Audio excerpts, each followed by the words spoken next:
Okay, so we covered inflation. Now what about the opposite? What is deflation? It's just the opposite. You have X amount of goods and services out there and you don't have enough money to chase it. All right? So when there isn't enough money to buy the stuff that's out there, the price of your stuff goes down. When the price of your stuff goes down, what happens to the wages? The wages go down because what is a wage? It's a price. It's the price of your labor. It's the price of your productive ability. Everything out there has a price, a value. That's all a price is. It's a number attached to a value, a traded value.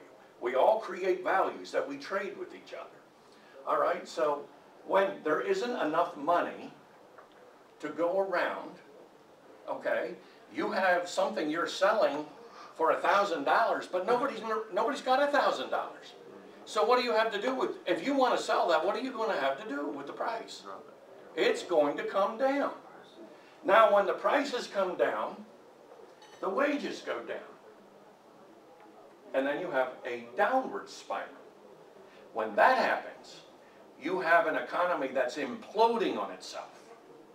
It's just the exact opposite of inflation, which is blowing out the seams. Just because we understand these things doesn't mean that politicians always react in a wise way. Sometimes, believe it or not, they don't get it. I know that may be hard to accept, but for the moment, go with me on this. They don't always know what they're doing. For example, and it doesn't matter which political party they're from. It really doesn't matter. For example, you go back to the Great Depression, you have two presidents. One was a Republican, Herbert Hoover, and then the other one was FDR. All right? And they both made the same mistake. We lost a third of our aggregate price value for our whole economy in 3 years. Deflation. 1/3. We lost it. All right? Prices were dropping. Now what happens when prices drop? If you have debt, you're in trouble. Why? Let's say you have $1,000, and let's say you have $100 a month that you have to pay in debt. All right? But $100 that's fixed. But your income is going down because we're in a period of deflation. Okay, so $100 was X amount of your income yesterday, but today it's less of your income because of deflation. That means that you get hung by your debt in a period of deflation. It's the exact opposite of inflation. If you have mortgages and we hit double-digit inflation next year and your mortgages are fixed rate, you're actually in a good position. You're in the same position the federal government's in. You're paying your mortgages down with cheap money. And the higher the inflation, the cheaper your mortgages. All right? Deflation is the exact opposite. Your debt is your enemy in a period of deflation. So what happened at the beginning of the Great Depression?